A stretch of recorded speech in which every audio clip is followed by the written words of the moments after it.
I'd like to take a look at the news. Terrorists blow up Central America and leave a note.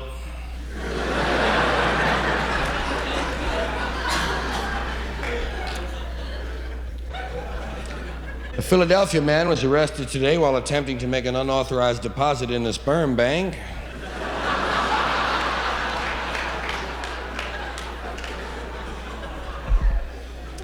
Silent film star Mark Dunbar died today. In Hollywood, he had no last words.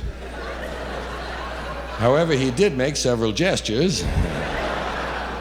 San Diego Freeway was the scene of a freak accident today as 6 freaks in a camper crashed into 3 freaks in a van.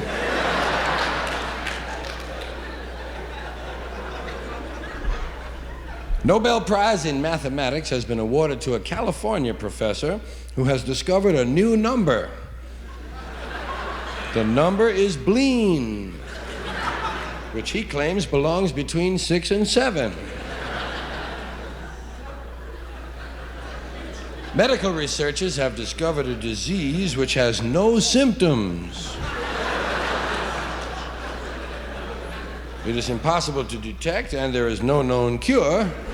Fortunately, it is confined to New Jersey.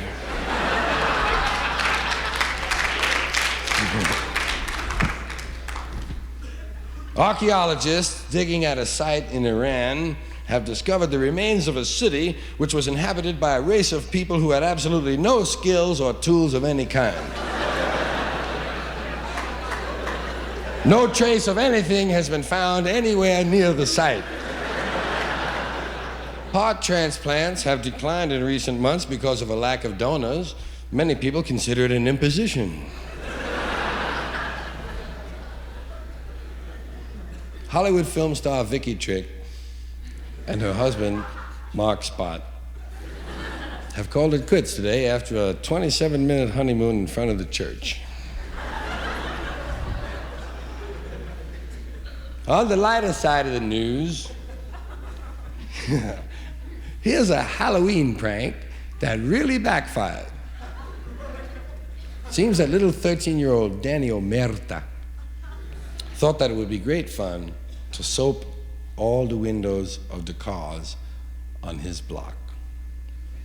And he had soaped about 7 of them and was starting to soap the 8th one, not knowing that the owner of the 8th car, Carl Downing, was seated inside.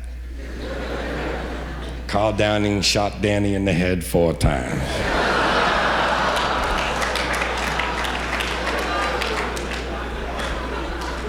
And in Cleveland today, 27 people suffered 12 hours of continuous whiplash when a man claiming to be the devil hijacked a roller coaster.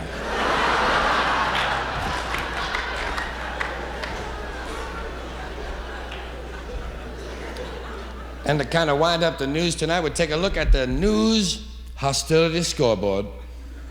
Find out how we're treating each other around the world. According to the scoreboard, we got 4 civil wars going on right now.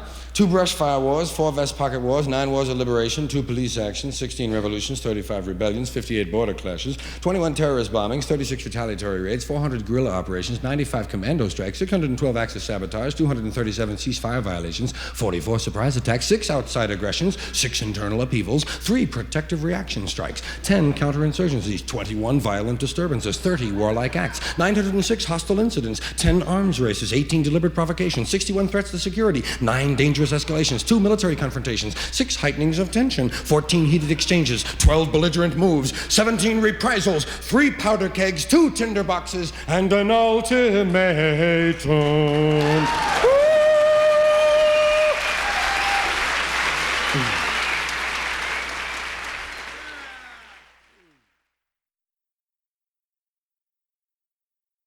Me and my friend Billy Heaney, we're about the same age, you know, I'm 37, man.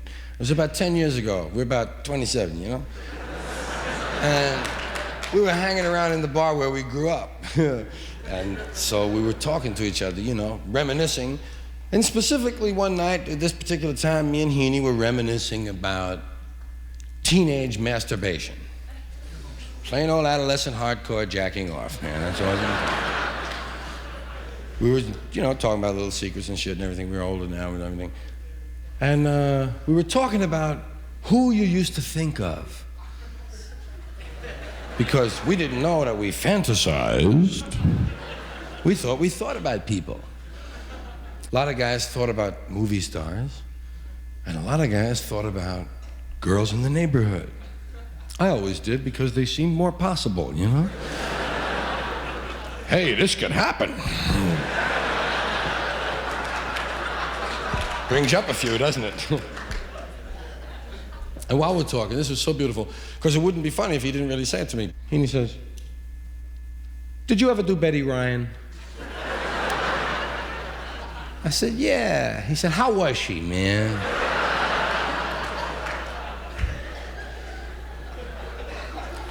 Well, I believe in masturbation. I think if God had intended us not to masturbate, he would have made our arms shorter, you know?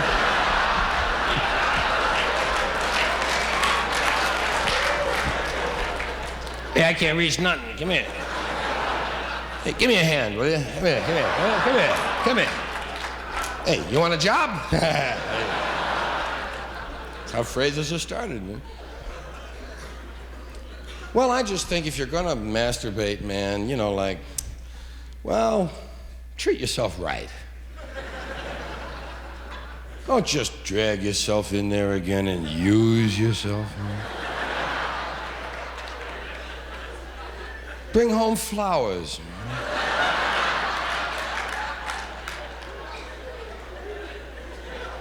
How about a movie and a quiet dinner for one?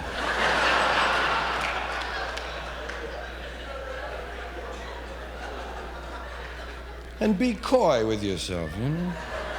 I don't wanna. Oh, come on, honey. For me? It's all you ever think about.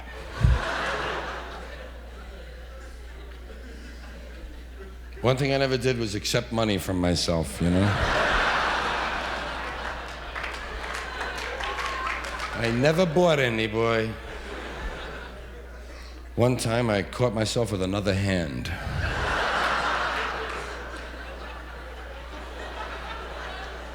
Never let your left hand know.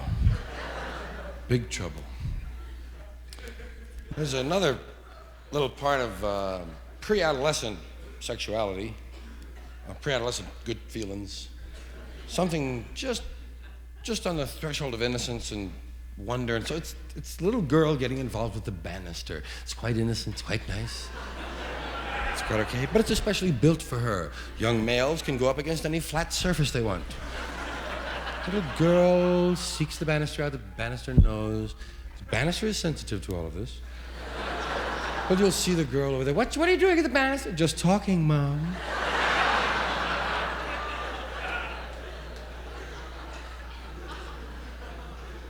Oh, what's the use?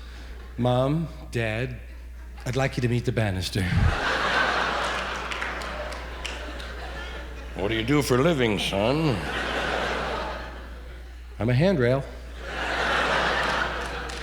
Think you could support my daughter? I'll support anyone who'll hold the handrail.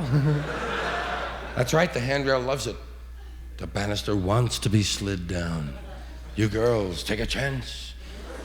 Don't cheat, don't go down sideways. Side saddle, both legs off to the left. It's like premature withdrawal. It's like dry humping. Doesn't mean anything. Banister wants you to straddle up good and come on down! Yeah.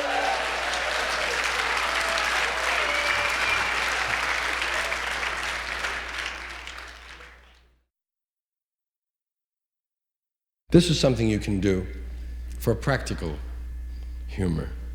Do this on television. If you can get into a kind of the side of a television story where maybe they're covering a tragedy and a lot of people are going, "Hey, Willie." You know, the kind of thing where you're not the center of attention, because they'll edit you out if you do this as the center speaker. You must be on the sideline. And what you do is you don't say this, but you move your lips to it. And what you move your lips to is, "I hope all you stupid fucking lip readers are looking in."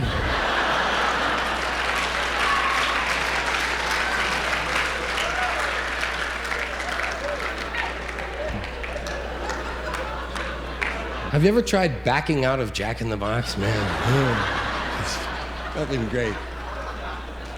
But here's what you can do at Jack in the Box. This is a good fun thing. Or if you have any drive-in restaurant in your area, you drive into the first Jack in the Box and you say to Jack, you give Jack your order. Hi, Jack! Hey! And you give Jack your order and you drive up, and when the guy opens the window, he hands you a bag and he says, $2.52. You pay him and you leave and you go to the nearest Jack in the Box. And you walk right up there and you give Jack your order, you give him the same order. And you drive up, and when the guy opens the window, you hand him the bag and say, $2.52.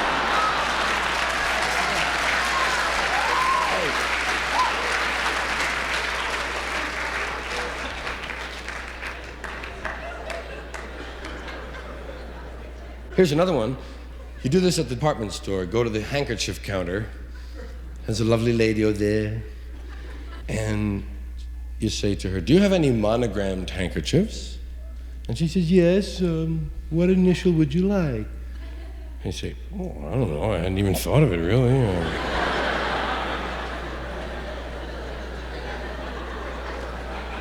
I don't know, give me an R or an L, 2 P's, a Q. Hey, whatever's not moving, let me have it. You make that lady's life.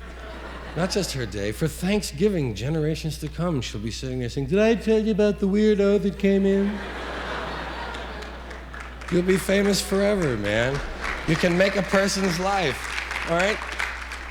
I'll tell you something I'm gonna do. This is a real mental hot foot. What I wanna do is I wanna have my car rigged up so that I have a white cane with a red tip on each of the fenders.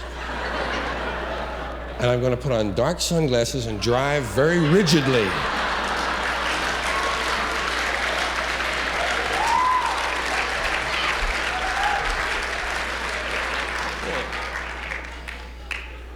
There's a lot of fun you can have, man.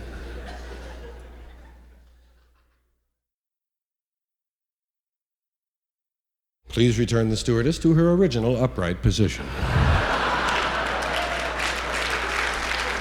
Their airline always disappointed me. They don't have a drug stewardess. They have an alcohol stewardess. Champagne, red wine, white wine. White wine, champagne. White wine, champagne. Red wine, white wine, champagne.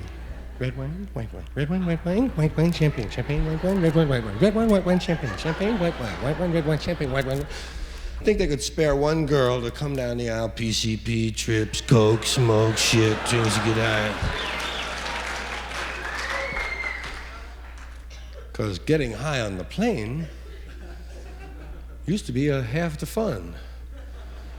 You can't smoke in the lavatories at all anymore, not even Virginia Burley. So if you're going to smoke a joint, better be an old pro. Smoking, or rather getting high on the airplane, I like that better because of the semantic possibilities.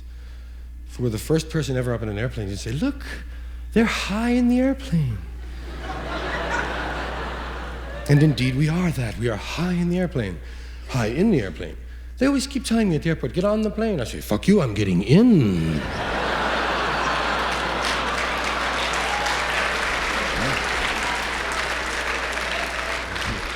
Let the daredevils get on. But we call it being high on the plane. They're high on the plane. And if you're an aeronautical engineer and you really like the design, you might be high on the plane. And then if you got high on the plane, you'd be triple high on the plane, unless you had got high before you got on the plane. Because you can be high on the plane, or let's put it this way. You can get off and get on, or you can get on and get off, man. I used to like to smoke up in the forward lavatory because I figured that the mirror was two-way and the crew was watching. And always offering the crew a hit, naturally. Hey, come on. Hey, guys. Then I'd relax a little, have the little thing locked, occupied. Okay. Looking at all the little slots and shit. And you get high in the plane. Of course, it depended on what airline you were on, whether the suction in the sink was any good. TWA always had the best sink suction, as far as I'm concerned, for your traveling head. Wow. My hair used to straighten out, man. I lost ideas in those sinks, man.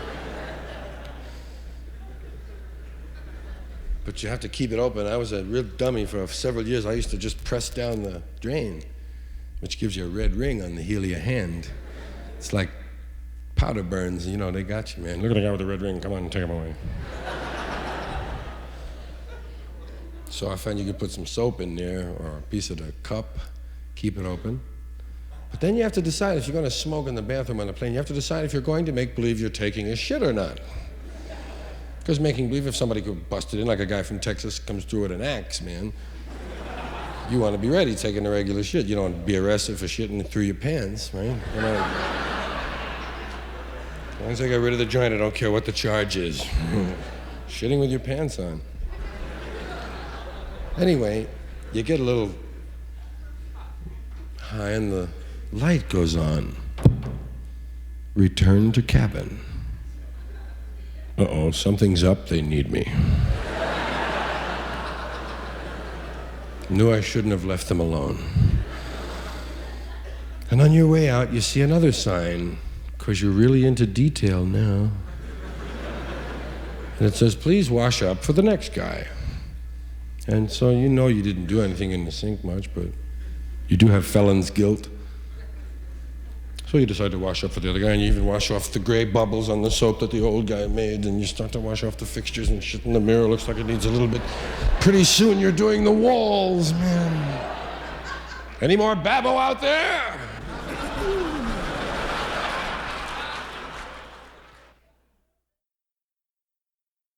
Anything that we all do and we never talk about is funny, man. Have you ever been making out with someone and one of you has a snot that's whistling?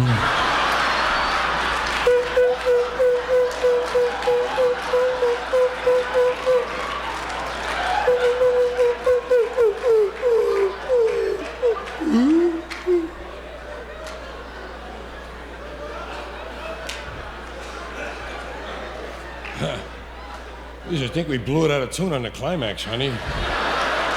Jeez.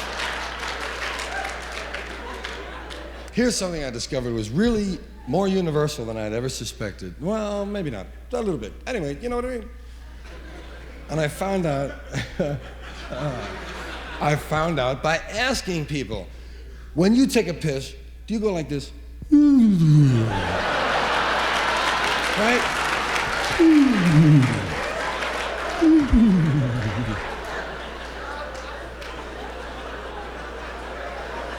I found out even women do that, man.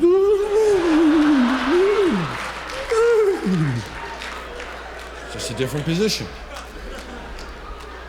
What is that, man? It has no name.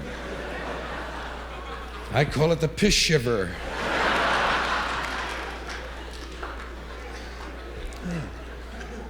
It's nature's way of shaking off. It goes back to the days when we didn't hold on to it. Sure.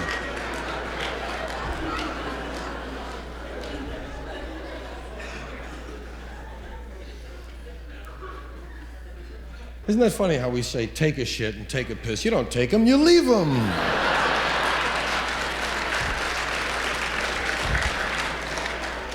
I left the shit, Bill. Jeez, where'd you leave it this time? Last year, the kids didn't find it till Easter. I'm gonna take a shit. Don't take one of mine. I only have 3 left and the weekend is coming up.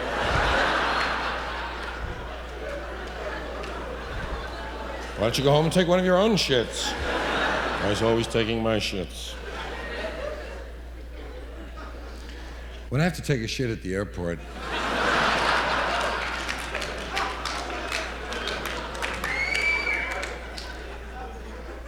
I usually go in the handicapped stall.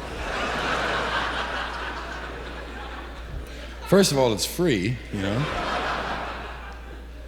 Secondly, everything is bigger in there, man.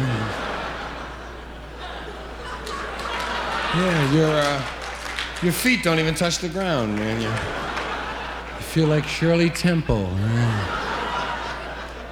waiting for Raymond Burr.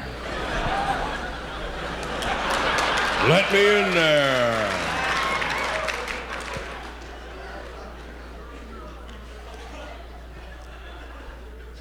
belly noise, gut rumblings, when your stomach is talking to you.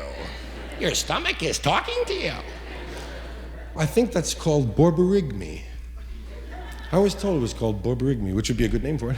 Borborygmi. Monya.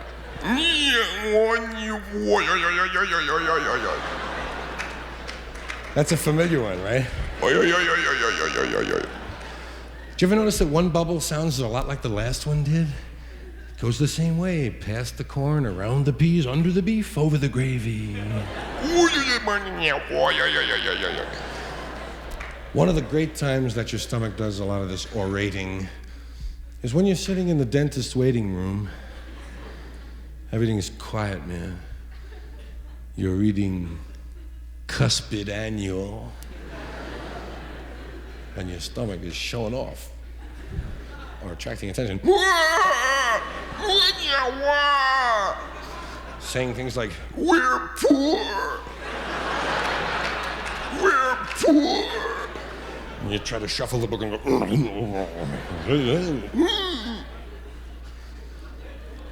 Did you ever belch and taste a hot dog you had 2 days ago?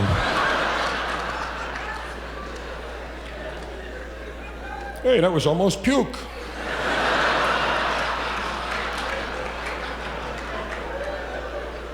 It was a toss-up between puke and hot dog, yeah.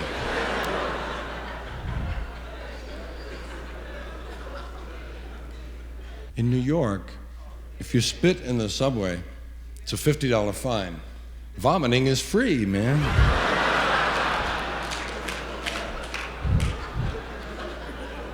Have you ever noticed that your whole sense of values changes when you're throwing up?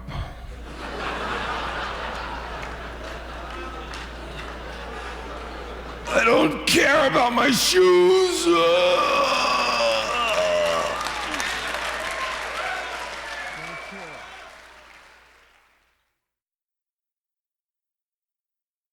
Hot cross buns.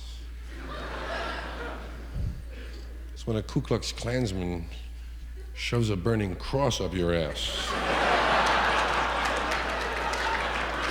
Hot cross bun.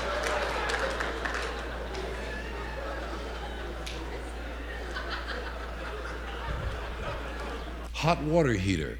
We have a hot water heater. What the hell do you need with that? Hot water doesn't need heating.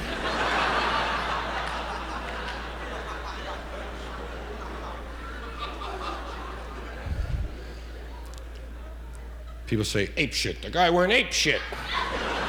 Jesus, he was ape shit, that guy.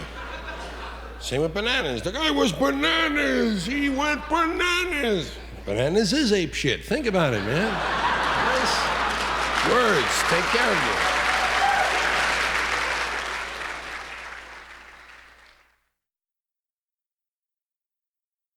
Names are a part of words. Hey, names have a real impact, though. Names have emotional value, especially names that are attached to products or people or really things that are bigger than just stuff. But holy moly, product names. For instance, if Janitor in a Drum made a douche, nobody would buy it, man.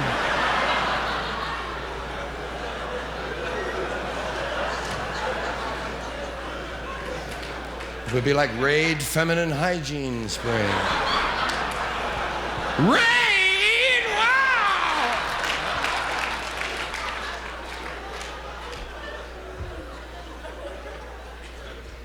They call them feminine hygiene sprays. They're underleg deodorants, and they never recognize that. Well, I think lesbians should have a perfume called Fuck Off, Mister.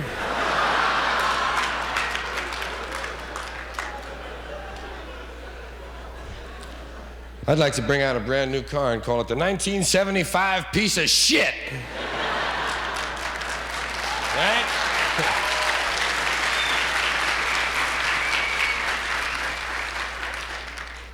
Well, the guys who sell them call them that. Here's a nice little turd coupe. And don't forget the big country shit box. Call them shit boxes, man. Whose turd is that? That's my trade-in, sir. Well, get it away from the sign, man. They'll think we sell them things here.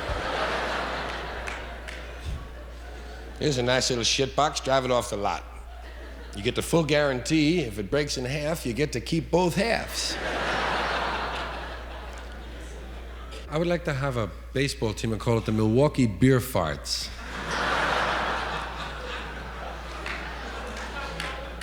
I would like to have cream of botulism soup. How about a company called United Consumer Fuckers?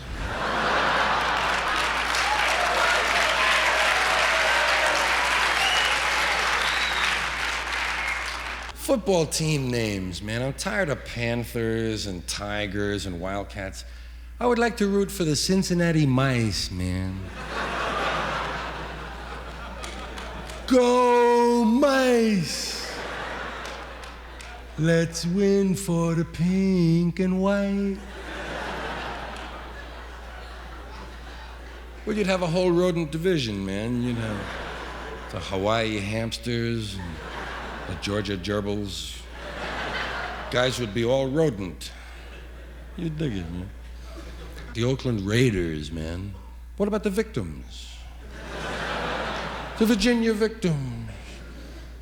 I'd like to see any animal that's alive ought to be eligible to be for a team, man. The Seattle sperm.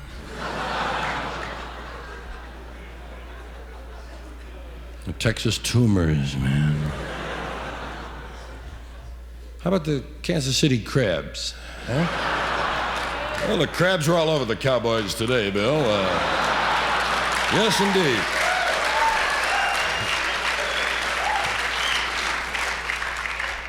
My name was a pain-in-the-ass. George is a pain-in-the-ass name. It really is. It's a name that you have to kind of grow up separately from. You be my name, I'll be me. I'll answer the door and they'll ask for you. It's really a name like, well, for one thing, when you're writing it, it's never finished, man. G-E-O-R-G-E. O-R, G-E, O-R, G-E, O-R, G-E, O-R, G.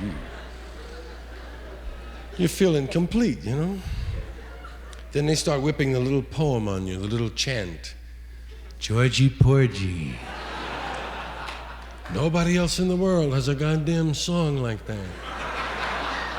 Ned, Don, Arlo, Whitney, Dan, Phil, Gabriel, Stan, Wally, Ernest, Duke, Ned. It's a different Ned.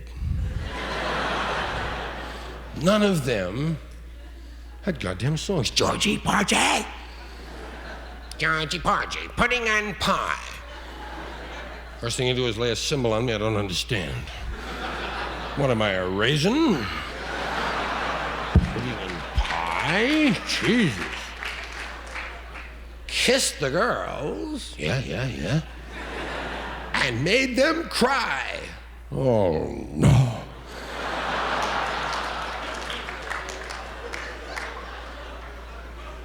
When the boys came out to play, Georgie Porgy ran away.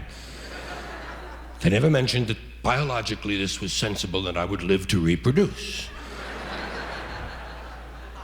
Only that I'd run away. Well, that pissed me off. Next thing I heard, they're saying, let George do it. They weren't even talking about the real thing. Let George do it. Talking about mopping and shit. Let George do it. Let George do it. Screw it. You do it. George is a dumbass name because, well, it's way down the list of names of getting laid automatically by the sound of your name. Some people have said there is no such list. Of course there is. You got three guys. You got Tito, Chico, and George.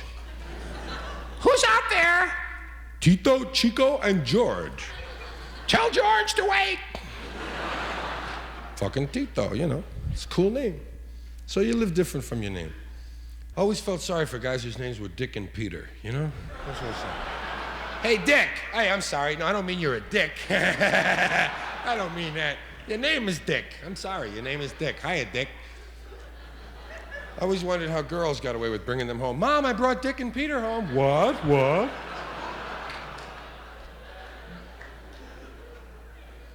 I know a guy, his first name was Ed. He was so cool, he spelled it with a hyphen. It's kind of nice, you know? Baseball and football. Baseball is pastoral. Football is technological. Baseball is played in a park. Football is played in a stadium. Baseball has no time limit. We don't know when it's going to end. Football is rigidly timed, and it will end if we have to even go to sudden death. Baseball has the bunt.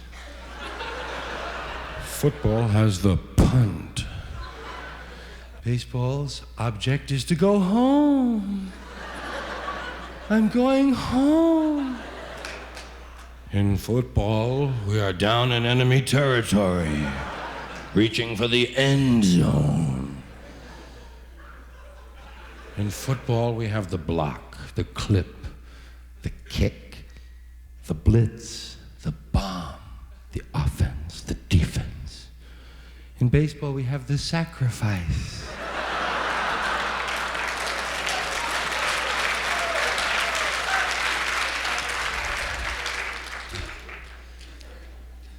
And in baseball, you make an error. In football, you pay a penalty.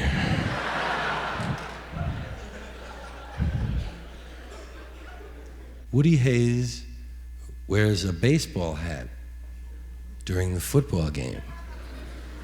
Can you imagine if Walter Alston wore a football helmet during the baseball game? They would truck him away, man. Get him out of the dugout, man. Check his calendar.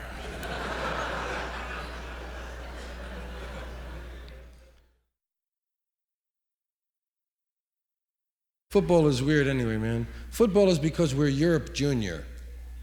We came from Europe, man. We're Europe Junior. We really got it all down. We play the Europe game. What is the Europe game? Let's take their fucking land. You'll marry the Queen of Sweden and have a boy, and we'll merge with Australia, and we'll sail out to the German, and we'll give the Russians back, and we'll take this from France and merge with Italy and take that from the other people in the Swiss and work together, and you'll be the green on the map, and we'll be the pink, and you'll be the blue. That's what we did here, man. What is football? Our national pastime game now. It is.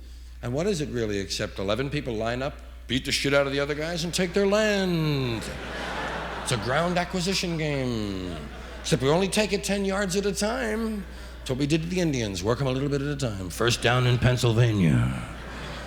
Midwest to go. Yeah, football is really, well, they moved the hash marks in. The guys found them and then smoked them anyway, you know what I mean? Well, they say there's a lot of drugs in football. They talk about ups. They talk about uppers and speed, and they talk about amphetamines. They talk about Dexamyl spanchules. They talk about greenies. That's what the football players call them. Greenies! Because football players are into colors. The green! We'll fight for the green and the white. Give me the green, the white, the bullshit, give me those, bullshit, the white. Fucking shit goes on in the locker room. There's a lot of speed on this team, Bill. I know I was downstairs before the game, and look out for this.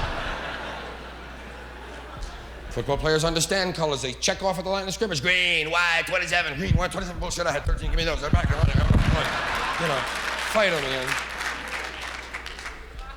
Why is it that football teams only have 2 colors and countries have 3? Why should a football player sing to the red, white, and blue and then get his ass kicked for just the red and the blue? Football colors are bullshit anyway. When I was in high school, they said we were fighting for the cardinal and gold. It was red and yellow, man. Fucking red and yellow. Cardinal and gold, my ass. I always wanted to go to a high school where the colors were ultraviolet and flesh tone. And we'll win for the flesh.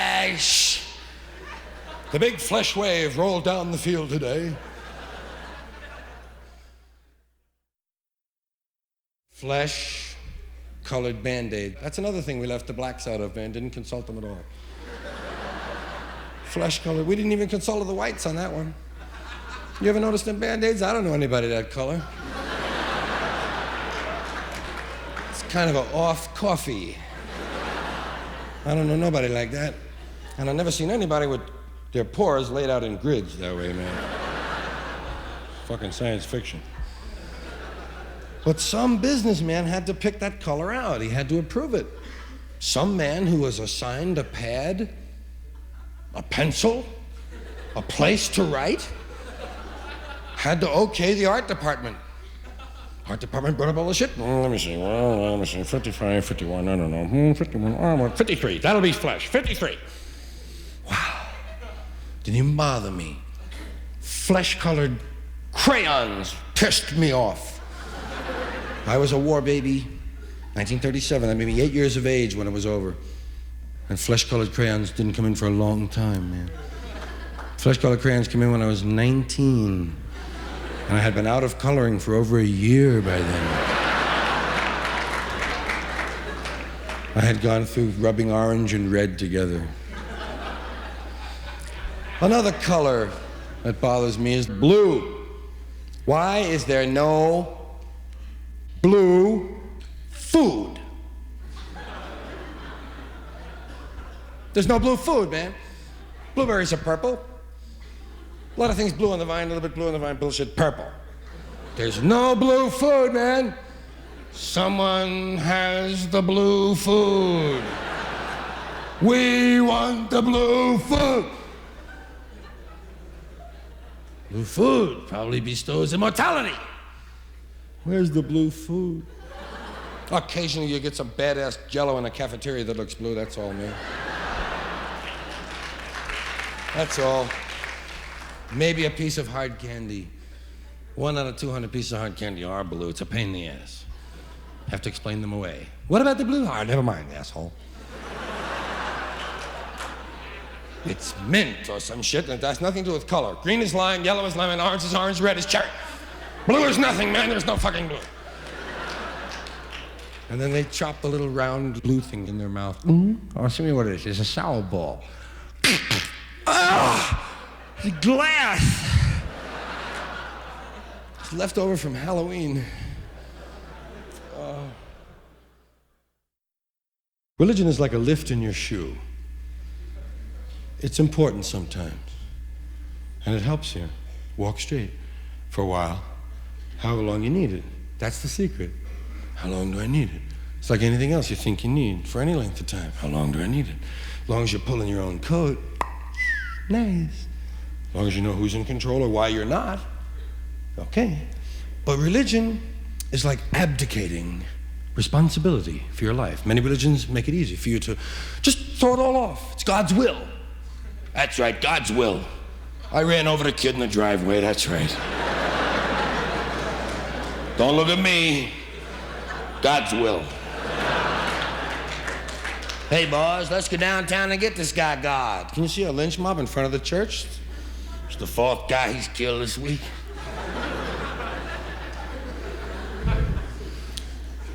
God is a cool guy.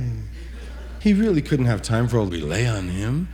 I mean, all the stuff that we say, we describe him, you know, we walk around, and one of the things we say is that he knows everything. God knows everything. He knows everything that's going on at the same time, every little molecule spinning around, every little atom, every little electron. He knows if an electron comes over a whole orbit of a molecule, goes and makes another one. It's a chemical combination, makes a combination. He knows if it's a piece of wood and it's a bigger crack at a piece of wood. He knows. What a workload this must be. Can you picture God on Monday morning?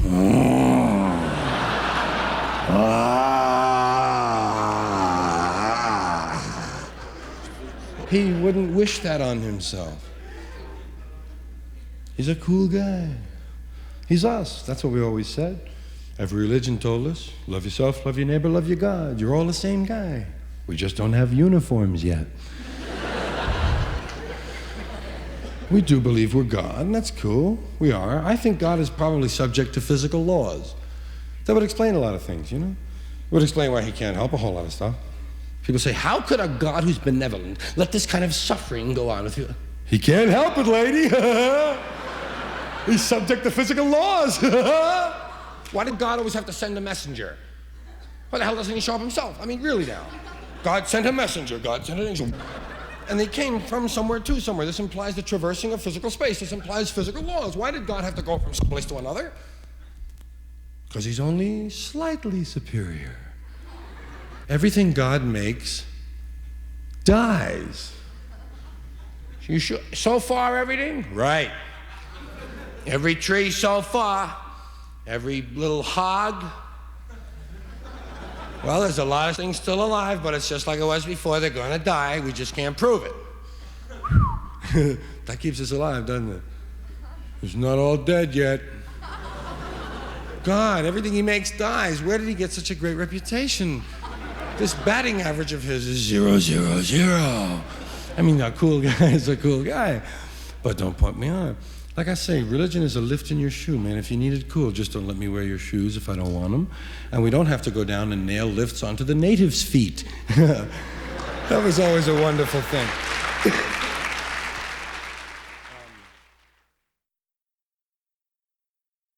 We have also met on the AM radio dial, especially in the middle of it.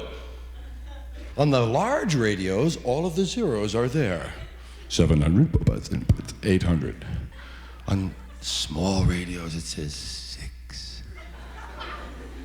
Conrad, 7, 8, 9, 1, 0, 1, 1, 1, 1, 4, 1, 1, 6. The big radios, but all of them, those stations between 600 and 800, were always widely spaced apart. Always widely spaced. And they had announcers, well-modulated speaking voices. They always had serious subject matter. In fact, they never had music. There's no music between 600 and 900 on the radio. It's all talking, man. The only music you hear is an occasional national advertising jingle. But you get down past them, you get towards 600. You get down to the hopelessness of 54. And you wonder why it ends there. What kind of good stuff are we missing on 420? Nowhere to go but up. And up. It's watch. No.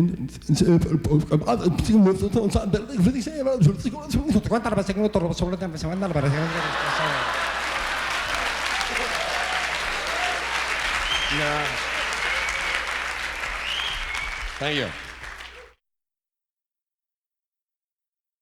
Do you ever dial someone on the phone and forget who you're calling?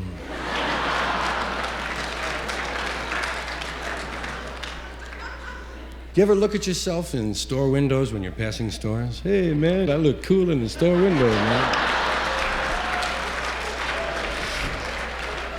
Every now and then you hit a storefront that has a 45-degree angle, and you walk into yourself, hey, man, I look cool walking into myself, man. Do you ever look at the crowds in old movies and wonder if they're dead yet? I do. They show a close-up of an old guy. What year is that movie? 1931? That guy's dead. He's dead. Come in here, Phil. There's a dead guy on TV. He wasn't dead then, but he's dead now. Look at that guy there. He's now dead, that guy. Have you ever tried to throw away an old wastebasket? Can't do it, man. People keep bringing it back to you. Hey, your wastebasket was in the garbage.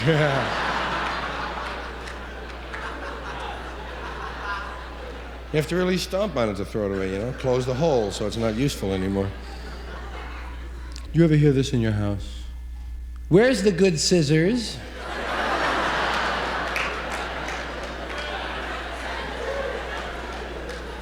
I can't keep anything nice in this house. And I want my good tape measure back. Oh, the good tape measure, not the one with 38 inches missing in the middle, right? Here's something you hear. Mostly men say this around the house.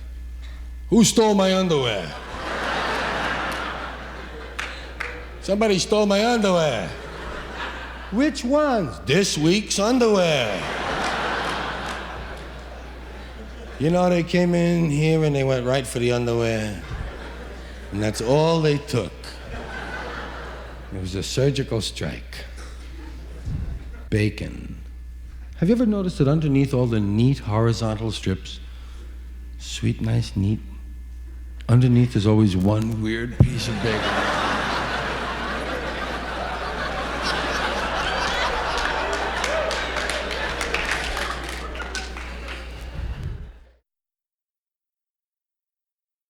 My grandfather used to say something.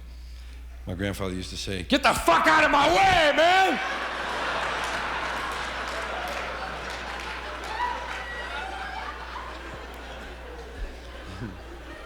You know what's really a ripoff? Buying flowers. They're free, man. But we buy them.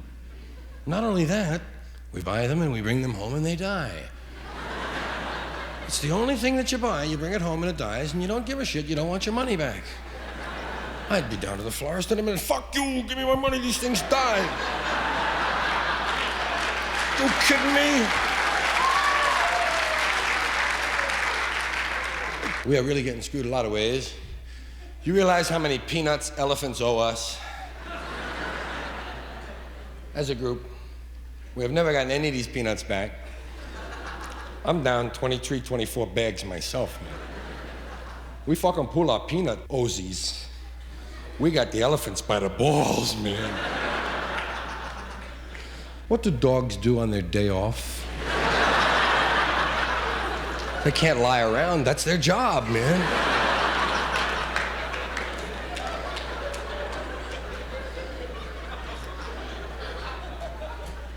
I know a guy who's trying to perfect a method for fucking while running at full speed. That's pretty weird. There's a moment coming. It's not here yet. It's still in the future. It's on the way. Hold on. Here it is. Oh, shit, it's gone, man. We blew another one. Tattoos. You know what would be a goofy tattoo? You get it on your foot. On the sole of your foot, it says, "If found, please drop in the nearest mailbox." I got another one. On the guy's back, your tattoo, "Please, let's never anybody tell this guy all the shit we wrote on his back." He thinks it's a pirate ship. Yeah. That would be nice, man.